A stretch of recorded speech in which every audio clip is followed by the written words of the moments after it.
Senin siang, petugas Ditjen Pajak Jatim 2 menyerahkan 3 warga Sidoarjo, Jawa Timur ke Kejaksaan Negeri setelah dinyatakan terbukti melakukan penggelapan pajak hingga senilai 2,6 miliar rupiah.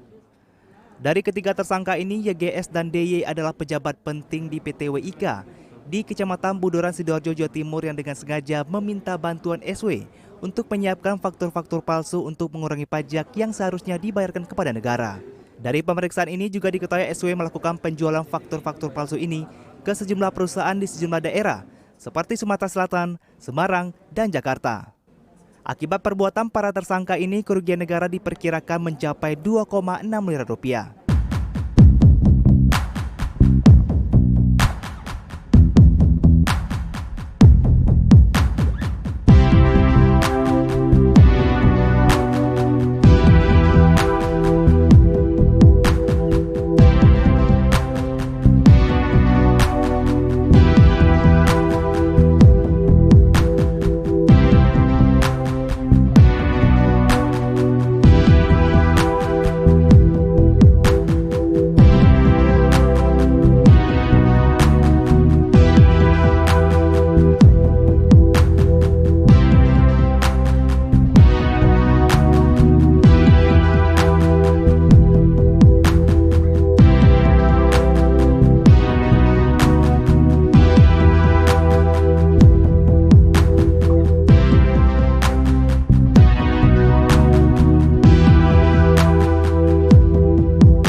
Semua, kami dari kelompok 4 mau jelasin tentang apa itu pajak.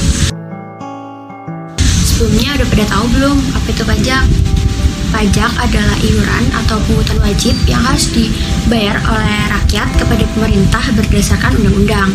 Nah, di mana uang pajak tersebut akan digunakan untuk kepentingan pemerintah atau kesejahteraan masyarakat umum. Nah, seperti yang kita tahu, pajak merupakan bentuk kontribusi yang harus kita lakukan supaya Indonesia ini bisa melakukan inovasi yang lebih tinggi. Nah, secara umum, pajak memiliki 4 fungsi. Yang pertama, budgeteer. Berarti bahwa pajak berguna sebagai sumber dana bagi pemerintah. Yang kedua, fungsi reguleran, yang mendefinisikan pajak sebagai alat untuk mengatur pemerintah dalam bidang sosial ekonomi. Yang ketiga, ada fungsi stabilitas, yang berarti bahwa pajak sebagai penerimaan negara yang dapat digunakan untuk menjalani kebijakan pemerintah. Dan yang terakhir ada fungsi redistribusi pendapatan. Ini berarti bahwa pajak berguna sebagai penerimaan yang dapat digunakan untuk membiayai pengeluaran umum dan pembangunan nasional.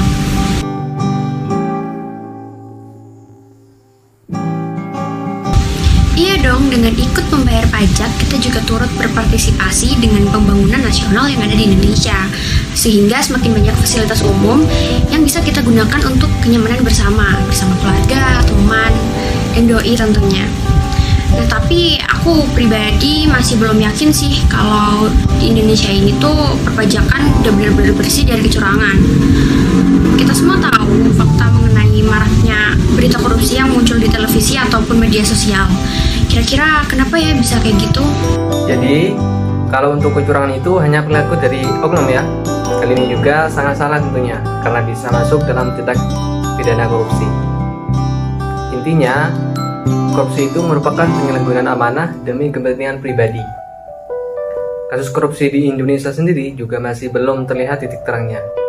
Dari sejak zaman VOC hingga saat ini, korupsi tidak bisa hilang.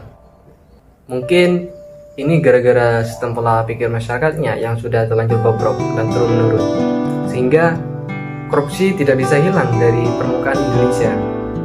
Nah, oleh karena itu, mau tidak mau, kita sebagai generasi muda, hanya kita yang mampu dan bisa untuk memutus sistem yang rusak ini dengan cara menolak korupsi sekecil apapun itu. Karena korupsi besar berasal dari korupsi kecil yang sudah dibiasakan loh. Sehingga pajak yang dibayarkan masyarakat ini bisa digunakan semaksimal mungkin untuk kepentingan bersama, bukan individu ataupun pihak tertentu saja. Nah, kita sebagai warga negara yang baik harus memenuhi kewajiban kita. Apa itu kewajiban kita? Nah, tentunya membayar pajak. Jangan lupa untuk selalu jauhi perbuatan yang akan menjerumuskan kita ke korupsi. Dan jangan sampai kita berbuat curang ya. Karena amal perbuatan gak dicatat di dunia hayalan, melainkan dicatat di Tuhan. Bisa-bisa kita gak dapat tempat di surga. Nah, serem kan? Nah, jadi jangan lupa untuk selalu membayar pajak. Mungkin segitu dulu edukasi dari aku dan kelompok 4. Semoga bermanfaat bagi teman-teman semuanya. Dan semoga kita sebagai generasi muda, generasi penerus bangsa, menjadi generasi yang excellent with morality. Terima kasih.